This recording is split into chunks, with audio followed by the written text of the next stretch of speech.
Welcome to Founders Future, a podcast powered by Closers.io, where we dive into the journeys of innovative entrepreneurs and explore the road ahead for them and their companies. I'm your host, Michelle Saeed, and in each episode, we uncover the stories behind impactful ventures, the challenges faced along the way, and the strategies driving their future growth. Today, we're thrilled to have Catherine Colombo joining us. She's the founder and owner of Muse Media and a digital marketing expert whose inspiration has led her to launch her agency back in 2021. Through smart social media strategies, content creation, and cohesive branding, she's empowering passionate business owners to amplify their online presence. So we'll explore her founding story today, really how Muse Media creates a lasting impact for clients and what her vision looks like for scaling this dynamic agency. So with that being said, let's dive in. Catherine, welcome to Founders Future. Thank you. I'm happy to be here. Yeah, absolute pleasure having you on. So take us back to the beginning. What specific problem or gap within the social media marketing landscape, perhaps around ineffective strategies or lack of cohesive branding, inspired you to launch Muse Media? So when I started Music Media, I was younger.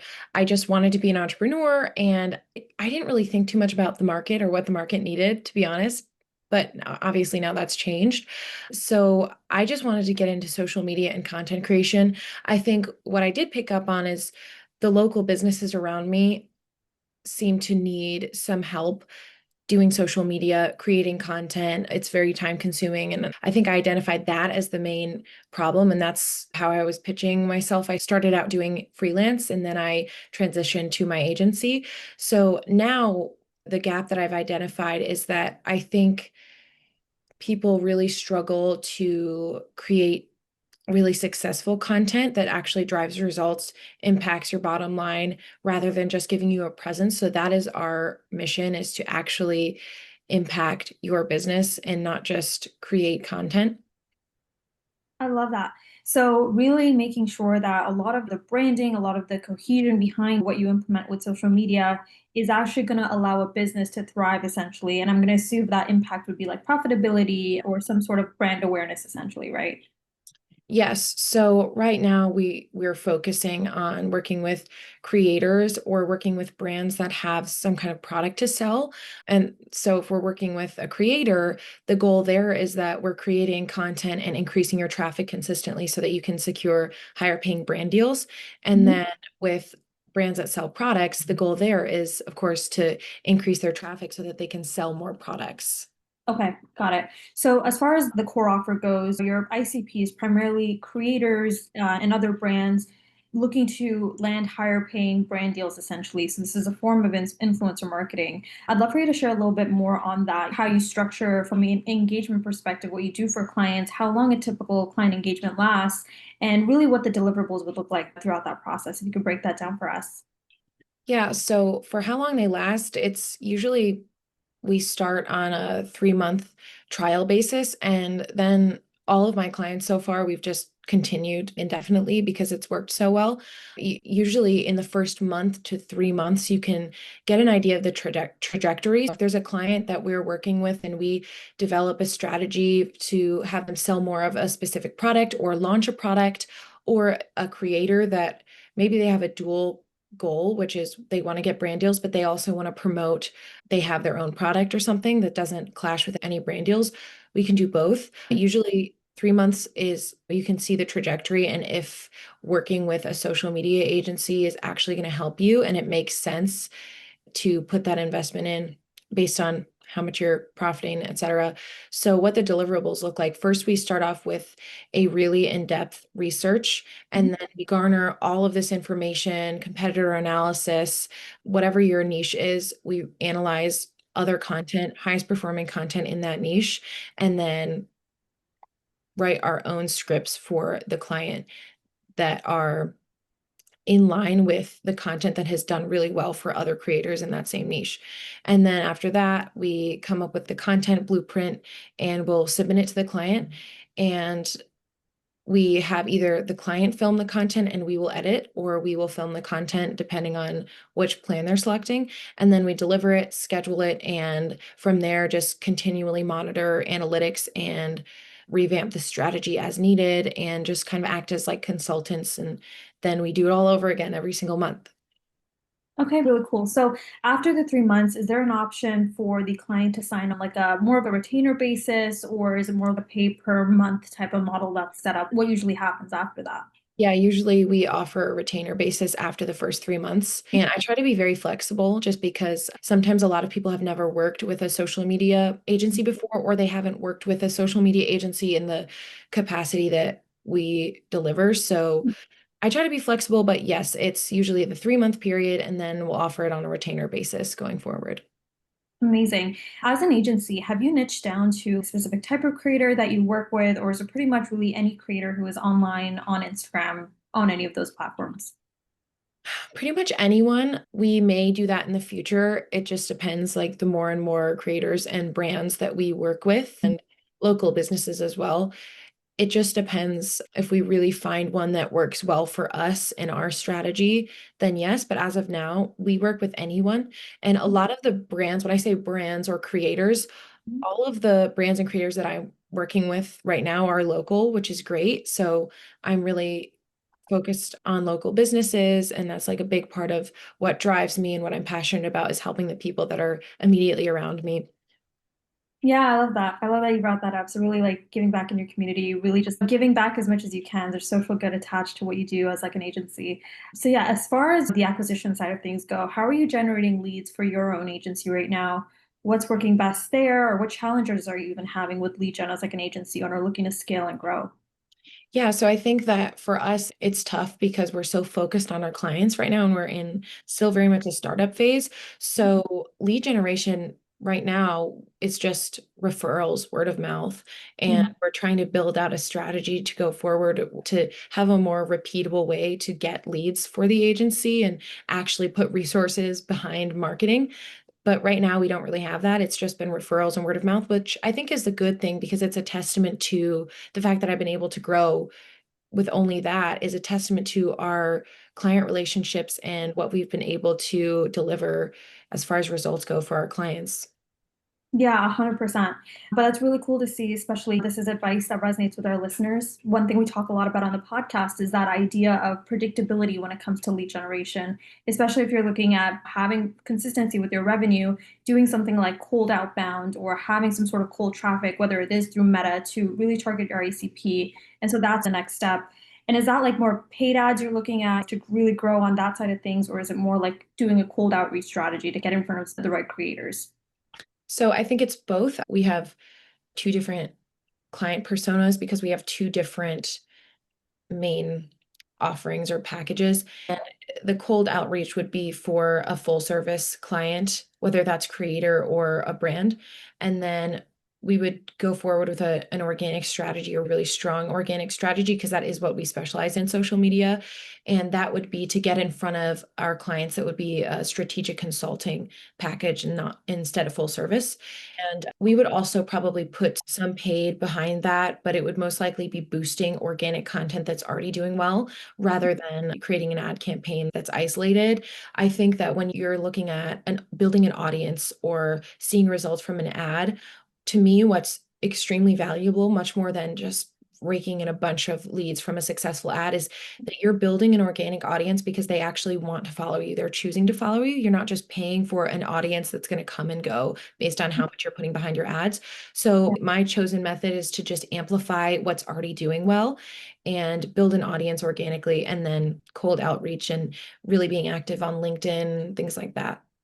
Yeah, that's really cool.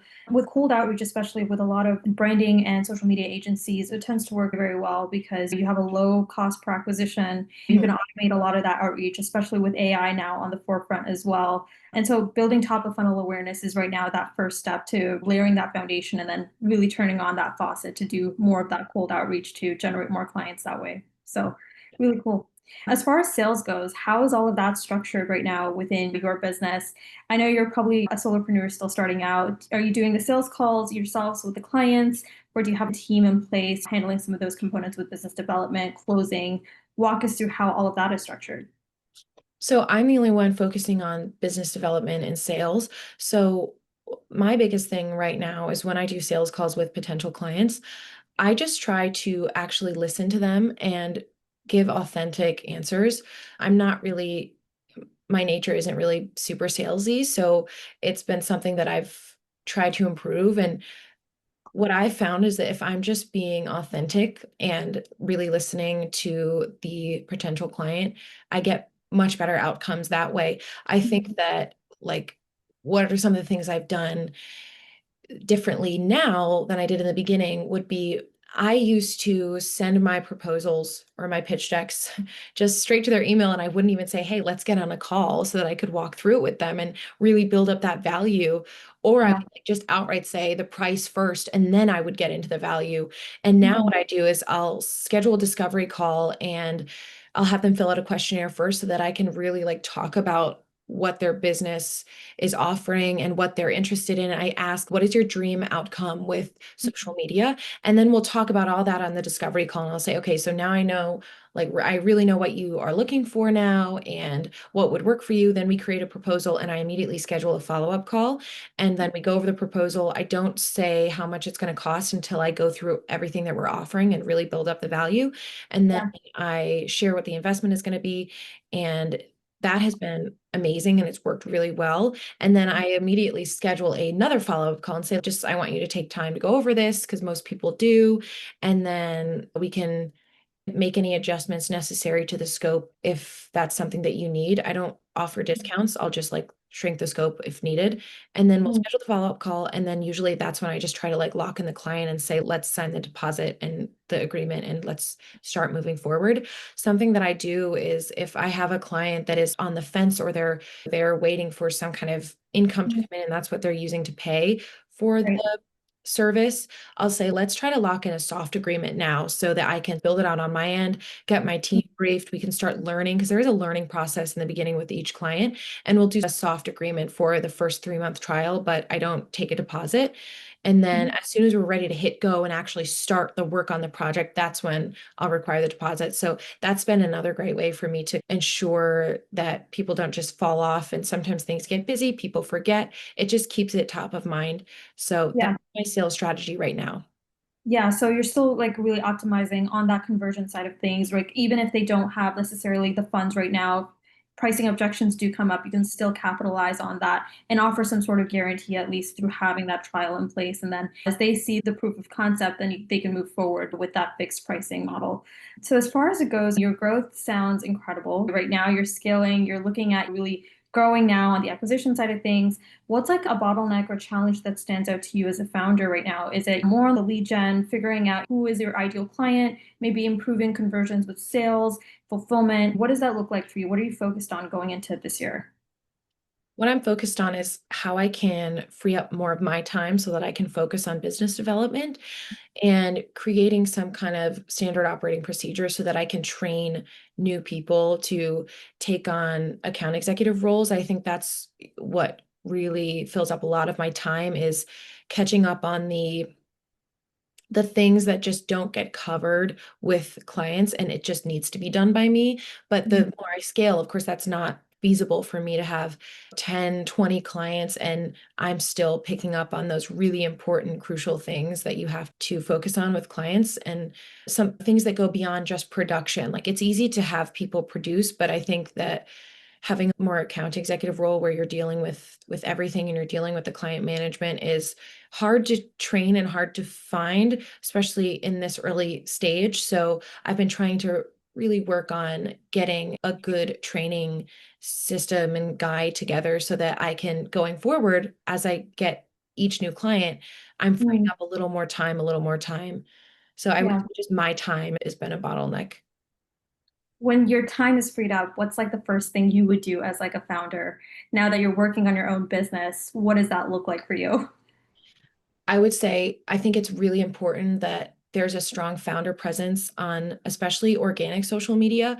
So I would be just making a ton of content for our business accounts. And that would be number one. Number two would be probably just trying to get on more podcasts. I really want to start writing for different publications. I want to start being super active on my LinkedIn. So I think all of those things is what I would focus on, just the outreach, the business development, and working on ironing out all the little back end stuff that you need to have be super straight and super strong when you're scaling. Right. I really want to scale as quickly as possible. And I think that means I have to focus on having an infrastructure that's strong. And so that way, if things do start moving really quickly, everyone's not all over the place and confused. I want people to know what their roles are. I want people to know what they're accountable for. And I want that for myself as well. I want to have a set role, which is right now when you start, you're in the phase where everyone is a generalist and Right. people are not specialized Specializable. yet. So that's where I'm trying to go next. Is there Mm. anything that's what I would focus on is how can I specialize each Mm. team member and myself? Yeah, 100%. Really creating systemization infrastructure with both arms of your business, whether it is marketing fulfillment or even on the sales side of things. I know it's something you mentioned, especially with hiring good talent in sales. We speak to a lot of founders, and oftentimes it's usually a hit or miss, right? Because a lot of account executives, setters, closers, they even come in the process and they're expecting inbound traffic to fill up their calendars without even doing some of that heavy lifting. What's been your experience thus far with going out there, finding talent? How are you navigating that now as you're looking at scale and growth? I would say that's been one of the hardest parts is finding talent. And I think that's because that's one of those things that's out of my control.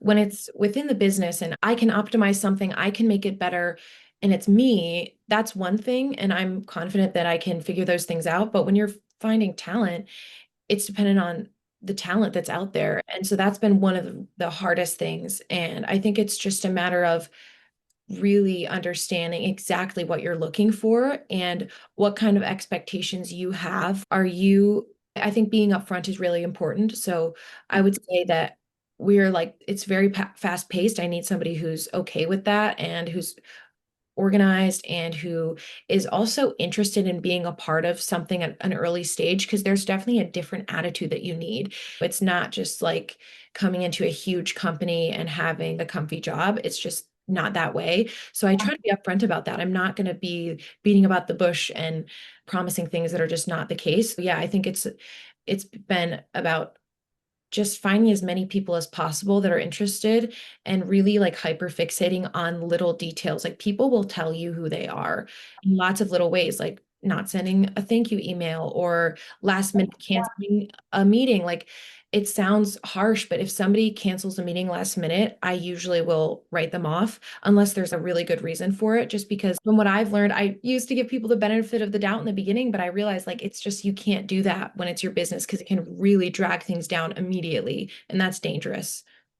One thing we've found working with a lot of creators and branding agencies is that entrepreneurs or former agency owners tend to be like the best hires when it comes to working in another business because they're able to keep up with a lot of that fast-paced demands compared to maybe someone who comes in from like corporate or maybe they're like an entry-level grad and they want that cushy job with all of those benefits. Yeah, I think I look at entrepreneurship like you're on a treadmill and the speed just starts slowly going up and up until the point when you're sprinting and there's no end in sight and you're like, unless I quit right now, I don't know when I'm going to get a break. And Yeah. so you're almost like you need somebody who can jump on the treadmill with you and keep up. And if not, it just is a disaster. Yeah, that's absolutely true. I think that there's something to be said about people who have, whether it's they have their own business or they've had some kind of experience building something.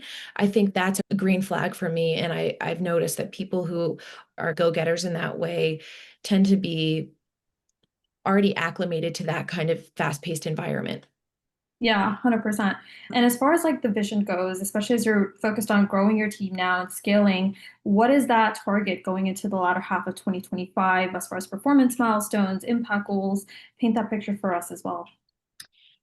Yeah, I think that I have a goal that right now our business social media is at, and of course, a lot of what I'm doing is focusing on our social media growth because I am in social media. But my goal is that we can, in a year, so I guess the latter half of this year, it would be in a year, I really want to get 100,000 followers on my business page, which we don't have any right now because I haven't been using it. So I guess maybe that would look like maybe around 30,000 by the end of this year. And I'm assuming it'll be accelerated in the next 6 months after we get around 30,000. So that's a big goal. And the reason why is not just because it's a big number, it's because I think that You've got to walk the walk if you're talking the talk. So I think we need that. And also it allows me to then have another stream of income, which would be selling courses or digital products of some sort. And I can't really do that right now because we don't have an audience. So that's a huge goal. And along with just continuing to scale as we are right now with our full service clients and our strategic consulting clients.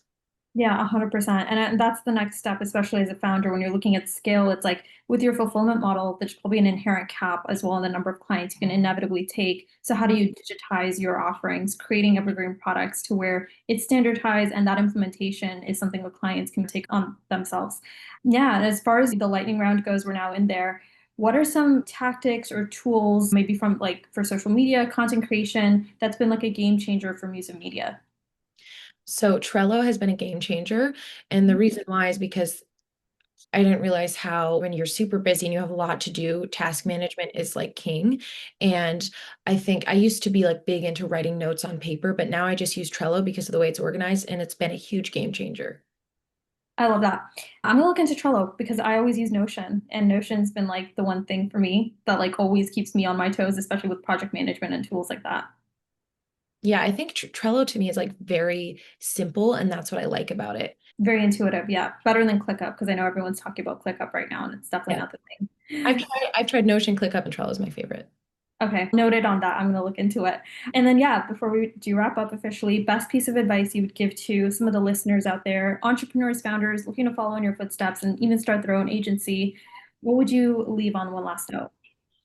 I would say don't ever do work for free or heavily discount your work or emotionally price things, based on whatever it may be. And also don't ever judge the client. You don't know what they can afford. I've made this mistake so many times where you assume that they can't afford a certain price when that's not the case at all. And Yeah, you lose out on a lot of money because of it. And then you're really grinding because you've heavily discounted your work. I've done work for free in the past because you think it's going to get you an in some way.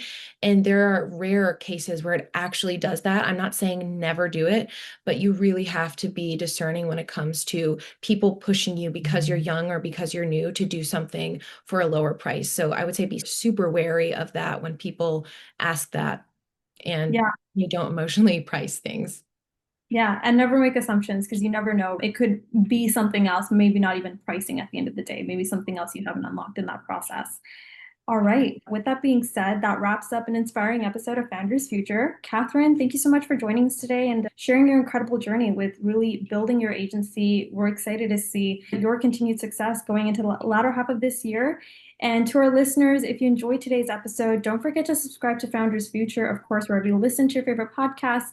And if you would like to get in touch with Catherine and work with her over at Muse of Media, we'll absolutely link her profiles in the summary below so you can give her a shout, find out a little bit more about some of the services that she is offering. And I'm sure she's more than happy to have a conversation. So, on that note, as well, if you want some more resources and insights, you can visit us over at closers.io, where we're dedicated to helping businesses scale their growth through trained appointment setters and world-class sales and marketing systems. So, until then, everyone, keep climbing, and we'll see you all on the next one. Catherine, once again, thank you so much for being a guest and sharing your story with us.